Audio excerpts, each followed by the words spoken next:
वंदे। दोस्तों, माननीय supreme court ने मुझे 21 दिन की मोहलत दी थी। मैं तहे दिल से सुप्रीम कोर्ट का शुक्रिया अदा करना चाहता हूं, बहुत बहुत। उन्होंने चुनाव प्रचार करने के लिए मुझे ये मोहलत दी थी। 21 दिन कल पूरे हुए। अब यहां से मैं सीधा तिहाड़ जा रहा हूं। ये 21 दिन मेरे लिए बहुत विस्मरणीय है। मैंने एक भी मिनट खराब नहीं किया। रात दिन 24 घंटे देश को बचाने के लिए प्रचार किया है। केवल आम आदमी पार्टी के लिए प्रचार नहीं किया, सारी पार्टियों के लिए प्रचार किया। बंबई भी गया, भिवंडी भी गया, हरियाणा भी गया, उत्तर प्रदेश भी गया, पंजाब भी गया, जमशेदपुर भी गया। जहां मौका मिला, जहां जिसने बुलाया, उसी के लिए प्रचार करने के लिए गया, देश बचाने के लिए। मेरे सामने देश था। आम आदमी पार्टी इंपॉर्टेंट नहीं है, आम आदमी पार्टी सेकेंडरी है, पहली हमारे लिए देश है। तो मैं दिल्ली के लोगों को कहना चाहता हूं, आज आपका बेटा दोबारा जेल जा रहा है, इसलिए नहीं कि मैंने कोई भ्रष्टाचार किया है, इसलिए कि मैंने तानाशाही के खिलाफ आवाज उठाने की जरूरत की है।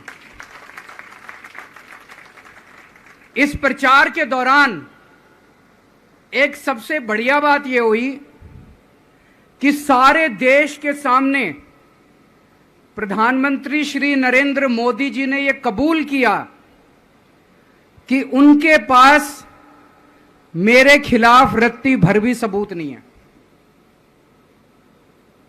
हम कहते थे ना, जब भी हमसे पूछा जाता था कि भाई ये कह रहे हैं 100 करोड़ रिश्वत ली, 100 करोड़ रिश्वत ली, वो 100 करोड़ कहां गया? 500 से ज्यादा जगह तुमने रेड मार ली, कहीं चवन्नी मिली हो, अठन्नी मिली हो, 1 रुपया मिला हो, कहीं हमने खर्च किया हो, कहीं कैश पड़ा हो, कहीं लॉकर में मिला हो, कहीं स्विस बैंक में मिला, कहीं चवन्नी नहीं मिली, तो पैसा कहां गया? तो एक टीवी चैनल के इंटरव्यू में उस टीवी वाले ने मोदी जी से पूछा कि प्रधानमंत्री जी, ये केजरीवाल चारों तरफ कहता घूम रहा है कि आपके पास उसके खिलाफ कोई सबूत नहीं है, आपके पास उसके खिलाफ कोई रिकवरी नहीं है, फिर आपने उसको गिरफ्तार कैसे कर रखा है? पता है प्रधानमंत्री जी ने क्या कहा? प्रधानमंत्री जी कहते हैं, मैं मानता हूं कि केजरीवाल के खिलाफ कोई सबूत नहीं है, मैं मानता हूं कि केजरीवाल के खिलाफ कोई रिकवरी नहीं है, क्योंकि केजरीवाल अनुभवी चोर है। चलो मान लिया मैं अनुभवी चोर हूं, तुम्हारे पास सबूत तो नहीं है, तुम्हारे पास रिकवरी तो नहीं है, तो यूं ही डाल दिया मेरे को जेल में, बिना सबूत के डाल दिया मेरे को जेल में, बिना रिकवरी के डाल दिया जेल में। देश के इतिहास में 75 साल में सबसे ज्यादा बहुमत से आई हुई सरकार है। एक बार 70 में से 67 सीट, दूसरी बार 70 में से 62 सीट, 55% से ज्यादा वोट शेयर। इतने भारी बहुमत वाली सरकार के मुख्यमंत्री को आपने बिना सबूत के जेल में डाल दिया। यही तो तानाशाही है कि जिसका मन करेगा मैं उसी को जेल में डाल दूंगा, जिसका मन करेगा उसी को जेल में डाल दूंगा। और पूरे देश को मैसेज दे दिया कि अगर मैंने केजरीवाल को फर्जी केस में जेल में डाल दिया तो तुम्हारी तो औकात ही क्या है, किसी को भी पकड़ के जेल में डाल दूंगा। इसी तानाशाही के खिलाफ लड़ रहा हूं मैं, और इस किस्म की तानाशाही अपने देश को बर्दाश्त नहीं है। भगत सिंह ने कहा था ना कि जब सत्ता तानाशाही हो जाए तो जेल जिम्मेदारी बन जाती है, सबकी जिम्मेदारी है जेल में जाना, इसके खिलाफ आवाज उठाना। भगत सिंह के चेले हैं। भगत सिंह देश को बचाने के लिए, देश को आजाद कराने के लिए जेल गए थे। भगत सिंह देश को आजाद कराने के लिए फांसी पे चढ़े थे। हम देश को बचाने के लिए जेल जा रहे हैं। इस बार जब जा रहा हूं, मुझे नहीं पता अब मैं कब वापस आऊंगा। मुझे नहीं पता ये क्या करेंगे मेरे साथ जेल में, लेकिन मुझे कोई परवाह नहीं है, जो मर्जी करें। अगर भगत सिंह फांसी पे चढ़ गए, मैं भी फांसी पे चढ़ने के लिए तैयार हूं। मेरे शरीर का एक एक कतरा इस देश के लिए है, मेरे शरीर के खून की एक एक बूंद इस देश के लिए है, मेरे जीवन का एक एक पल देश के लिए।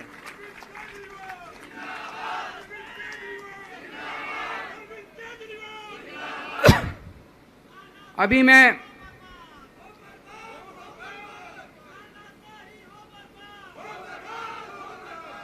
अभी राजघाट गया था सभी साथियों के साथ। महात्मा गांधी की समाधि पे हम लोगों ने श्रद्धांजलि दी। गांधी जी ने इस हमारे देश से तानाशाही का अंत किया था, वो हमारे लिए प्रेरणा स्रोत हैं। उसके बाद हम कनॉट प्लेस गए, हनुमान मंदिर, वहाँ पे हमने हनुमान जी के मंदिर में जाके हनुमान जी का आशीर्वाद लिया। 4 तारीख को भी मंगलवार है, भली करेंगे बजरंग बली, करेंगे कि नहीं करेंगे? बोल बजरंग बली की। इनका नाश करेंगे, तानाशाहों का नाश करेंगे। अपने को किसी व्यक्ति विशेष से अपनी कोई दुश्मनी नहीं है, अपनी दुश्मनी तानाशाही से है, तानाशाही बर्दाश्त नहीं है अपने को। तो 4 तारीख को भी मंगलवार है और बजरंग बली का मेरे ऊपर, पार्टी के ऊपर बहुत आशीर्वाद है, देश के ऊपर बहुत आशीर्वाद है। मैं प्रार्थना करने गया था बजरंग बली को कि हे बजरंग बली मेरे देश को बचा लो। अभी कल एग्जिट पोल आए हैं, मेरे से लिखवा लो, सारे एग्जिट पोल फर्जी हैं, बिल्कुल फर्जी हैं। एक एग्जिट पोल वाले ने राजस्थान में टोटल 25 सीट है, उसमें 25 में से 33 दे दिए उन्होंने बीजेपी को। ऊपर से आया होगा भाई बीजेपी को ज्यादा देने हैं, तो उसने कहा मोदी जी क्या याद रखोगे आप भी, आपको 25 में से 33 दे दिए।